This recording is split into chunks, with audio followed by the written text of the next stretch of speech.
இப்போ மாங்காய் ஊறுகாய் செய்ய போகிறோம். இப்போ மாங்காய் சீசன் ஆயிடுச்சுல, இப்போ அதனால மாங்காய் வாங்கி 4 கிலோ மாங்காய் வாங்கியிருக்கு. ஆனால் ஃப்ரெஷ்ஷான மாங்காய், இன்றைக்கி பிடுங்கின மாங்காய் தான். இந்த குண்டு மாங்காய், இது நார் உள்ள மாங்காய், புளிப்பான மாங்காய், ஊறுகாய்க்கு சூப்பராக இருக்கும். இப்போ நாங்கள் செய்கிற மெத்தடு காட்ட போகிறோம். இப்போ கழுவிட்டு தொடச்சிட்டு வச்சுருக்கேன், நல்லா தொடச்சிட்டு காய வச்சு வச்சுருக்கிறேன். இப்போ கட் பண்ணிட்டு வந்துடலாம். ஊறுகாய் செய்கிறத நான் எப்படின்னு மெத்தடு காட்டுறேன். இப்போ மாங்காய் கட் பண்ணிட்டு வந்தாச்சு. பாருங்கள், இந்த சைஸில் போட்டிருக்கேன் மாங்காய். இந்த சைஸில் கட் பண்ணிக்கோங்க. தேவையான உங்களுக்கு எப்படி விருப்பமோ அப்படி கட் பண்ணிக்கோங்க. நான் இந்த சைஸில் கட் பண்ணி வச்சுருக்கேன். இது நார் உள்ள மாங்காய், ஊறுகாய்க்குள்ள மாங்காய் தான். இப்போ தேவையான பொருளை நான் இப்போ ஊறுகாய்க்கு என்னென்ன தேவைன்னா, வெறும் மிளகாத்தூள் 50 கிராம் எடுத்து வச்சுக்கிறேன், தேவையான உப்பு எடுத்து வச்சுக்கிறேன், வெந்தயம் 50 எடுத்து வச்சுக்கிறேன், 50 கடுகு எடுத்து வச்சுருக்கேன். இதை ரெண்டையும் போய் கடாயில் போய் வெறும் கடாயில் வறுத்துட்டு வந்துடுறேன். வறுத்துட்டு பொடி பண்ணி எடுத்துகிட்டு வந்துடுறேன். இப்போ வெந்தயம் போடுறோம், வறுத்துக்கலாம். வெந்தயத்தை நல்லா வறுத்துக்கலாம். நல்லா வாசனை வர்ற வரைக்கும் வறுத்துக்கலாம்.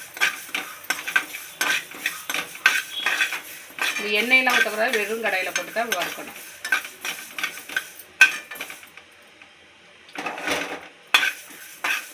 நல்லா வாசனை வருது, சூப்பராக வாசனையாக இருக்குது.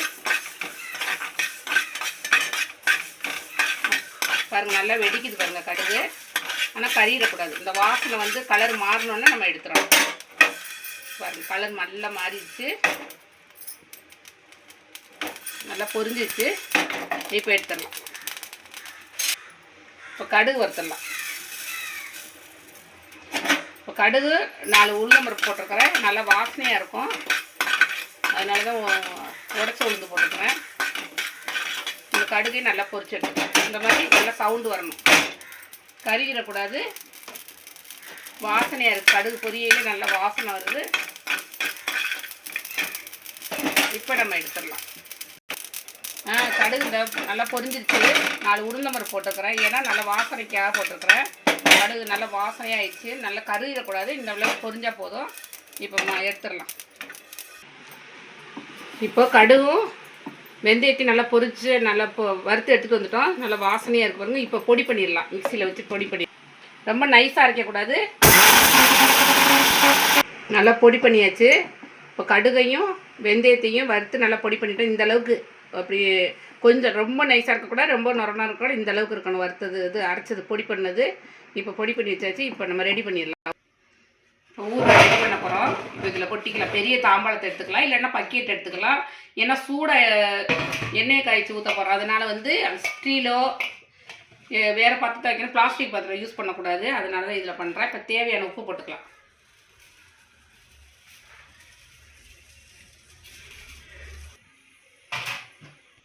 கொஞ்சம் மஞ்சத்தூள் போட்டுக்கிறோம். இப்போ மிளகாத்தூள், தேவையான மிளகாத்தூள், வெறும் மிளகாத்தூள் போட்டுக்கிறோம்.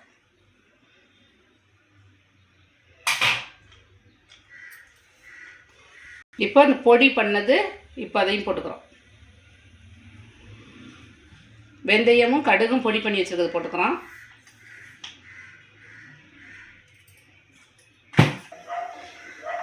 இப்போ நம்ம இப்போ இதே நல்லெண்ணெய் ஊற்றுறோம். ஏன்னா அதுதான் நல்லாயிருக்கும், வேறு எண்ணெய் எதுவும் ஊற்ற வேண்டாம். வேணால் நீங்கள் வேணால் கடலெண்ணெய் வேணால் ஊற்றிக்கலாம். நான் இதே நல்லெண்ணெய் தான். இந்த பாக்கெட்டு ஏன் காட்டுறேன்னா, அதில் ஃபஸ்ட்டு ஊற்றி வச்சுட்டேன் கிண்ணத்தில். இப்போ வந்து இந்த பாக்கெட்டையும் காட்டுறேன் உங்களுக்கு. இதே நல்லெண்ணெய் தான் ஊற்றினா தான் நல்லா வாசனையாக இருக்கும். அதனால் இதே இப்போ இந்த இதே நல்லெண்ணெய் ஏன் நான் ஃபஸ்ட்டு ஊற்றிட்டேன். ஆனால் இதே நல்ல பாக்கெட்டை ஏன் காட்டுறேன்னா, இதுதான் இந்த நல்லெண்ணெய் ஊற்றுறதுக்காக இந்த பாக்கெட்டு காட்டுறேன். இதே நல்லெண்ணெய் வாங்கி ஊற்றுங்க, இல்லைன்னா கடலெண்ணெய் ஊற்றிக்கோங்க. இப்போ நல்லா வாசனையாக இருக்குது நல்லெண்ணெய். இப்போ கடுகு போட்டுக்கலாம்.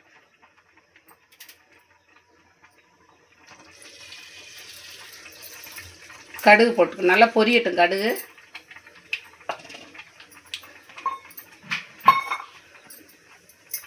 நல்லா வெடிக்குது பாருங்கள், கடுகு நல்லா வெடிச்சிச்சு.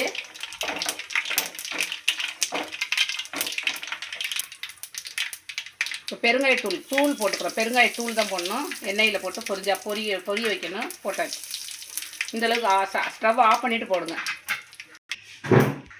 இப்போ எல்லா மசாலையும் ஒன்றா சேர்த்தாச்சு, உப்புலாம் போட்டாச்சு. இந்த எண்ணெயை காய வச்சுட்டு இதில் ஊற்றிடலாம். இது ஊற்றிட்டு கலரணும். இப்போ இந்த கரண்டி வச்சு நல்லா கலரி விடலாம். பார்க்க செம்ம வாசனையாக இருக்குது.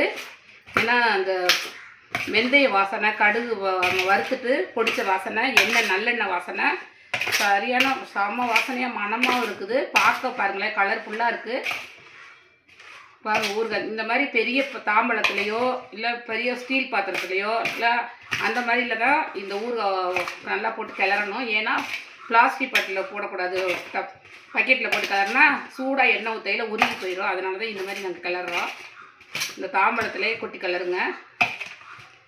பார்க்க பாருங்கள் எவ்வளோ லுக்காக இருக்குன்னு பாருங்களேன்.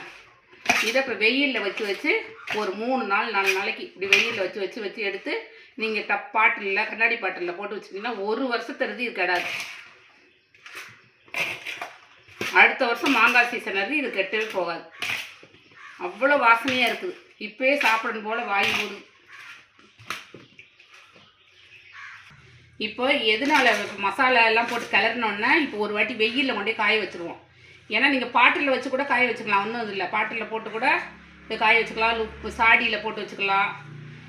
கண்ணாடி பாட்டில் சாடி ஊறுகாய் சாடியில் போட்டு வச்சுக்கலாம். போட்டு வச்சுட்டு நீங்கள் அப்படியே குலுக்கி விட்டு அப்படியே காய வச்சு எடுத்துக்கலாம். இப்போ நான் இது ரெடிமேடாக போட்டுக்கிறேன். அது 1 வருஷம் கெடாத அளவுக்கு போட்டு வச்சுக்கிறேன். இப்போ நம்ம இப்படியே தட்டோட கொண்டே வெயிலில் வைக்கிறோம். நல்லா காய விட்டு குலுக்கி இந்த மாதிரி குலுக்கி வச்சு 2 பக்கம் இப்படி குலுக்கணும். இப்படி குலுக்குனா எல்லாம் ஒன்றா மசாலாலாம் மிஸ் ஆயிரும். இப்போ நம்ம என்ன பண்ணணும்னா இப்போ காய வச்சுட்டு வந்துடலாம். இப்போ வெயிலில் கொண்டாந்து வச்சிட்டோம் பாருங்கள். வெயில் அடிக்குது, நல்லா வெயிலில் கொண்டாந்து வச்சிட்டோம். வெயிலில் நல்லா காயட்டும். நாளைக்கு ஒரு வாட்டி எடுத்து நல்லா குலுக்கி விட்டு வெயிலில் காய வைக்கலாம். இப்போ பிளாட்டில் இருக்கிறவங்க என்ன பண்ணலான்னா சும்மா காத்தாட வச்சா போதும். ரொம்ப வெயிலில் காய வைக்கணும்ல. காற்று இந்த வெளிக்காற்று வந்து நல்லா அது ஈரத்தன்மை வந்து காஞ்சிச்சுன்னா நல்லாயிருக்கும். இப்போ வெயிலில் காய வச்சாச்சு. இப்போ நீங்கள் இந்த மாதிரி ட்ரை பண்ணி பாருங்கள். இதே மாதிரி ஊறுகாய் போட்டு பாருங்கள்.